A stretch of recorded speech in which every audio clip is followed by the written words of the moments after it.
Chers amis, Erev Tov ou Beshem Hashem, Naaseh ve Natzliach, nous sommes jeudi soir 21 du mois de novembre et déjà le Kaf Aleph du mois de Marcheshvan, shiur acheté par Claude Rachel Hazan Lasri. Bezrat Hashem, shiur acheté pour l'élévation de l'âme de son mari, Yaakov Moshe Ben Eliaou Lasri. Alav Hashem, Ruach Hashem, Tenachenu Began Eden Elyon, Vechol, Asher Chuvim Imo, Bichlal, Arachami Vaselochot, Vechen Yehi Ratzon Venomar, Amen, Tihye Nishmatot Tzar Chaim. Par le mérite de cette étude que nous allons, Bezrat Hashem, voir ensemble avec l'aide d'Hashem. Ainsi que la Géoula, très vite, Shel Kol Am Israël, une pensée pour tous nos otages, Bezrat Hashem, pour tous nos Chayalim, Kol Am Israël, pour toutes les personnes malades, toutes les personnes blessées, Yeshuot, Venechamot. On remerciera Claude Rachel Hassan, Bezrat Hashem, ou Hassan Lasri pour avoir acheté ce Shiur, Mamash Todaraba, Mikol Alev. Nous allons parler d'un sujet un tant soit peu vadaï intéressant, qui doit éveiller chez nous ce que nos Chachamim nous appellent le fameux Sefer Hayashar. Le Sefer Hayashar veut dire le Sefer de la rectitude, Bezrat Hashem, qui nous permettra de comprendre que, avant d'avoir reçu la Torah en tant que peuple, eh bien, le savoir-vivre, la conduite de nos Avot Akdoshim va s'imprégner dans la fonction du peuple d'Israël comme étant une mitzvah centrale, je dirais presque la base de notre Torah, le savoir-vivre. Le savoir-vivre minimum qui, dans le contexte le plus absolu, n'aurait pas eu besoin d'être commandé par le Créateur du monde, parce qu'elle fait partie des choses les plus essentielles. Ne pas voler, ne pas mentir, ne pas tuer, ne pas manquer de respect, et surtout veiller au bien-être de chacun. Chose qui, malheureusement, dans cette génération, s'est un peu perdue, mais pour certainement mieux remonter avec la Géoula. Dans le 24e chapitre de cette paracha, donc de Bereshit, mais dans la paracha de Chaye Sarah, le verset lève, le verset 32, nous rapporte que Eliezer, une fois que Baruch Hashem, il eut compris tout de suite, alors qu'il venait à peine de finir sa prière, de demander une épouse aux bonnes vertus, remplies de miséricorde, de patience, parce que pour faire boire 10 chameaux, chaque chameau boit presque 65 litres, 70 litres d'eau. Pour une jeune fille de 3 ans, combien de seaux d'eau a-t-elle versé pour que les chameaux puissent être abreuvés? On peut imaginer qu'elle est restée au moins 3 à 4 heures à perpétuer ce geste de prendre, de puiser de l'eau et d'en verser. La nécessité pour chacun de ces chameaux qui venaient du désert. Et bon, on prendra facilement que la mida la plus importante chez Rivka, c'est le chesed, c'est l'amour, la patience. Veiller à ce que même des animaux ne manquent de rien, vient dire qu'à plus forte raison que son mari aura tout. Rivka se voit poser une question. De qui est-elle la fille? Eliezer lui donne 2 bracelets, des boucles d'oreilles, il lui donne 10 bijoux différents. Et puis voilà qu'elle lui dit, je suis la fille de Bethuel, la sœur de Lavan. Ils arrivent à la maison et Bethuel, très content de voir cet individu arriver avec sa fille ornée de toutes sortes de bijoux d'une valeur inestimable, Lavan, très avare et en même temps avide d'argent, comprend qu'il s'agit d'une personne extrêmement riche. Et là, il se passe quelque chose de curieux entre eux. C'est qu'il va falloir que Eliezer leur annonce qu'il n'est que Eliezer, serviteur d'Abraham. Pourquoi? Parce que le texte veut nous faire comprendre qu'il était si merveilleux, si propre, si élégant, si riche, si exemplaire, Eliezer, qu'ils étaient persuadés qu'il s'agissait d'Abraham lui-même. Et il lui dit non, je ne suis même pas un échantillon de ce qu'est Abraham. Je ne suis que son serviteur. Et là, il tombe des nues. Lavan, bien sûr, observe le maximum de ce qu'il pourrait observer vis-à-vis des gains qu'il pourrait en retirer, comment vendre sa sœur, comment négocier sa sœur, combien d'argent on peut lui prendre. C'est tout ce qui l'intéresse. Et Eliezer, à peine arrive-t-il, le fameux serviteur d'Abraham Avinu, et voilà que dans ce verset-là, numéro 32, il se précipite pour retirer des 10 chameaux qui lui accompagnaient, eh bien, cette espèce de fermoir de la bouche, on appelle ça zamam en hébreu, il lui retire. Et Rachi intervient. Et il dit, comment se fait-il qu'ils avaient un fermoir pour la gueule des chameaux? Rachi nous dit, eh bien, parce que Avraham Avinu veillait sur une chose essentielle et principale, que Chazvé Shalom, même s'il était l'héritier de la terre d'Israël, tant que les choses n'étaient pas officialisées, comme ce sera le cas à l'époque de Josué, Yoshua bin Nun dans le livre de Josué, eh bien, les propriétaires de leurs terres, même s'ils n'ont un digne qu'aujourd'hui que de locataires, on n'a pas le droit de brouter sur leurs champs. C'est d'ailleurs la raison que la Torah nous rapporte avec Lot. Qu'est-ce qui a été l'indication pour Abraham de dire « Je dois me séparer de toi, tu es un rachat ». Pourquoi? Parce que Lot laissait ses troupeaux brouter sur le champ des indigènes, tandis qu'Abraham avait muselé ces animaux pour ne surtout pas qu'ils broutent de l'herbe qui ne leur appartenait pas. Et voilà que quand ils arrivent là-bas, Avraham Avinu, ordonnant bien sûr une ligne de conduite à suivre, Sefer Hayashar, Eliezer marche sur les pas de son maître. Et donc, une fois arrivé, et qu'on leur apporte le mispo, c'est-à-dire de la paille à consommer enfin pour les chameaux, il les retire leur muselage. Rachi nous dit, car Eliezer, pour réussir sa mission, savait que Dieu déteste les voleurs, qu'on ne peut pas être un tzaddik, qu'on ne peut pas être quelqu'un de cachère si on vole les autres. Et donc, il avait muselé ces animaux-là. Seulement, on a un problème avec ça. Et une réflexion dans le Midrash qui mérite toute notre attention. Écoutez bien. Le Midrash pose la question et dit la chose suivante. Le problème que nous avons, c'est que tout le monde a entendu parler du fameux Chamor de Rabbi Pinchas ben Yair. Rabbi Pinchas ben Yair était un Tana d'un niveau extrêmement élevé. Selon la tradition, il était le beau-père de Rabbi Shimon Bar Yochai. Et il était extrêmement pieux.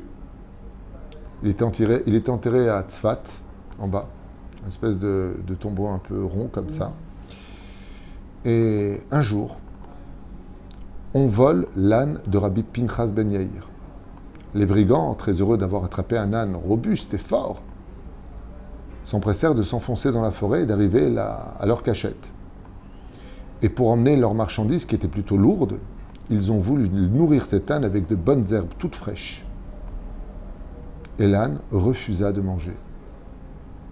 Bon, le premier jour, ils n'ont pas fait vraiment attention. Le deuxième jour, ils constatèrent que l'âne n'avait rien consommé, même pas un seul brin d'herbe. Alors, ils ont changé l'herbe, apporté d'herbe encore plus fraîche, plus verte. Rien à faire. Alors, le troisième jour, ils ont rajouté peut-être des carottes, peut-être... Pourquoi il ne veut pas manger? Et en 3 jours, l'âne s'était complètement affaibli. Il ne mangeait pas. Ils se sont rendus compte qu'ils ne pourraient plus servir pour leur plan de lever l'or ou l'argent qu'ils avaient volé. Et ils décidèrent de le renvoyer dans la forêt. L'âne de Rabbi Pinchas ben Yair retrouva un peu de force et galopa jusqu'à la maison de son maître, Rabbi Pinchas ben Yair. Et on annonça, parce qu'on entendait les braiements de l'âne, « Votre âne est arrivé, votre âne est de retour !» Et les serviteurs se sont empressés de donner de la nourriture, parce qu'il avait beaucoup maigri. Et l'âne, pour ce 4e jour, refusa de manger. Personne ne comprit.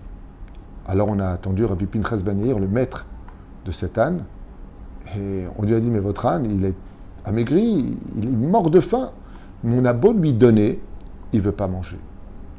Rabbi Pinchas ben Yair leur a dit, ah, s'il ne veut pas manger, c'est parce que vous n'avez pas prélevé la dîme sur la paille et sur les légumes que vous lui donnez et sur l'herbe que vous lui donnez.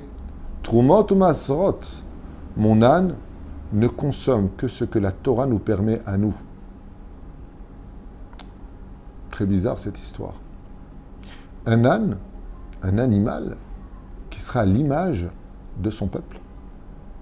On a connu la même chose aussi avec Rabbi Yochanan ben Torta, de cette vache qui fut vendue d'un juif à un non-juif et qui refusa de travailler le samedi. Le goy vint voir le propriétaire juif et lui dit « Tu m'as vendu une vache qui refuse de travailler. » Elle lui a dit non, elle travaille très fort, elle laboure. Il faut être gentil avec elle, mais elle laboure. Et voilà la preuve en est. Il emmena la vache dans le champ et elle se mit à travailler. Alors on lui dit pourquoi hier elle n'a pas voulu travailler? Ah non, j'ai oublié de vous dire.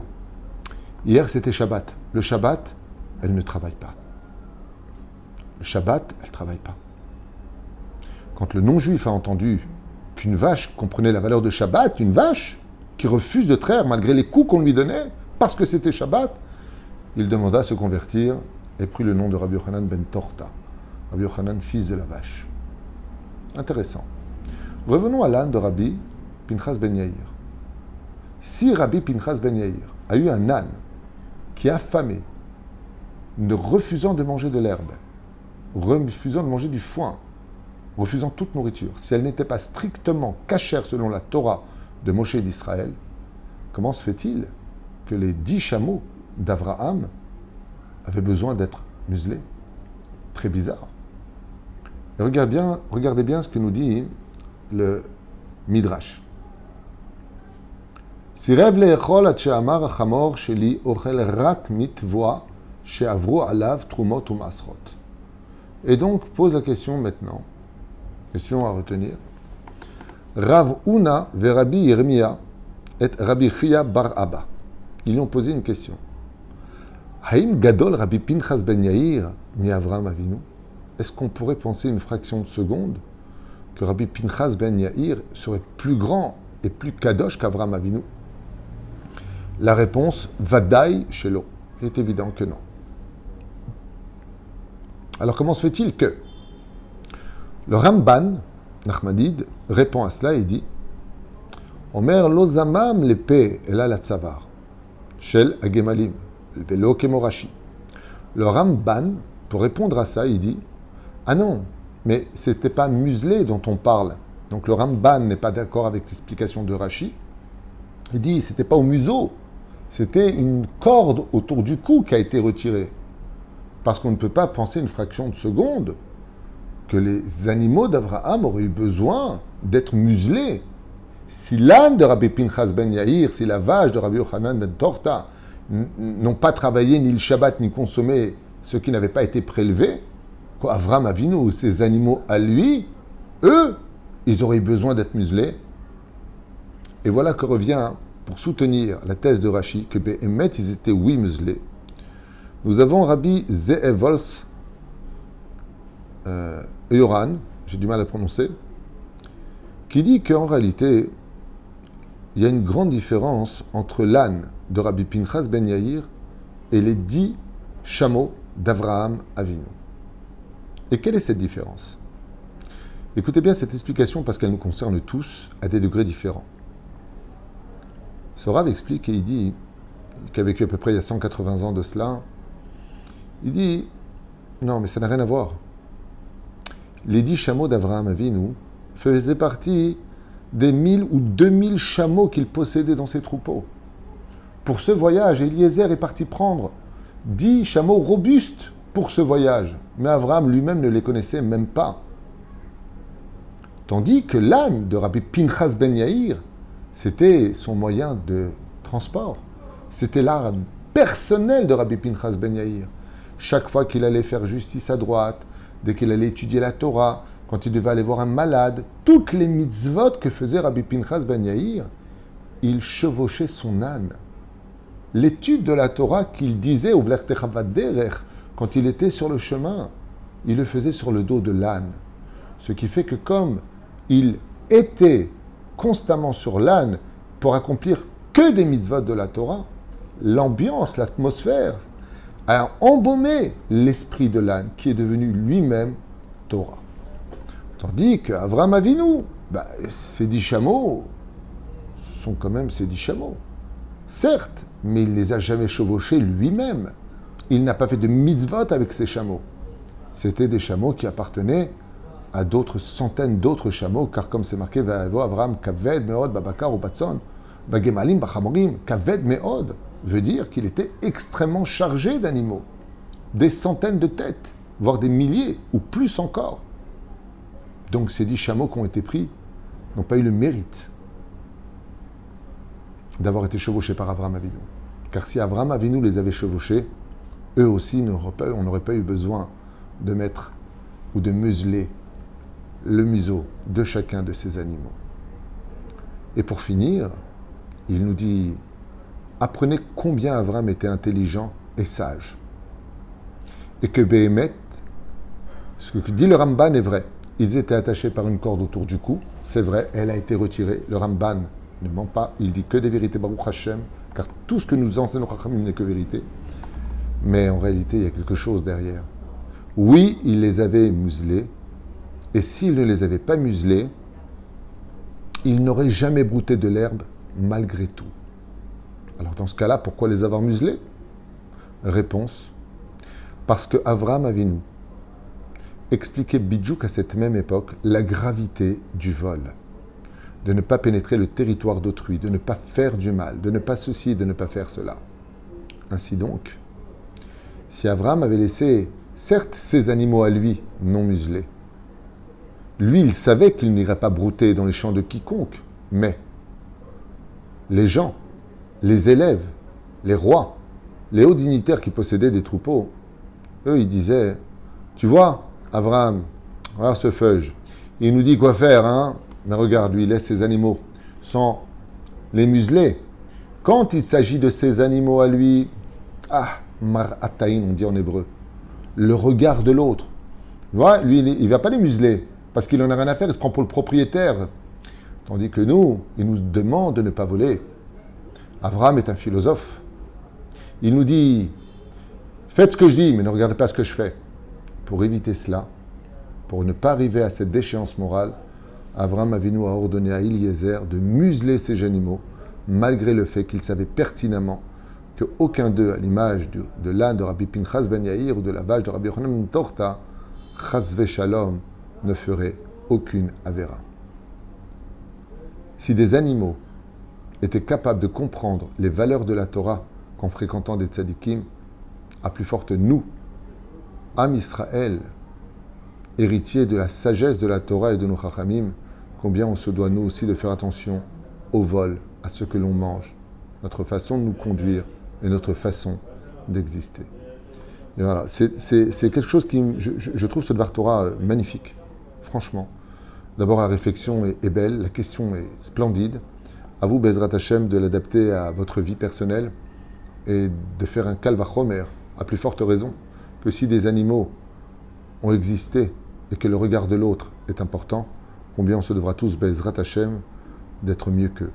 Am Israël, il y a marqué Tson Mar'iti, tu es mon troupeau, tu es mon âme, dit le Créateur du monde en Yecheskel, Zé Am Israël, Bezrat Hashem, qui vaut bien plus que des chamorim, et encore plus que des gemalim, plus que des ânes, et encore plus, bien sûr, que les 10 chameaux d'Avraham Avinu.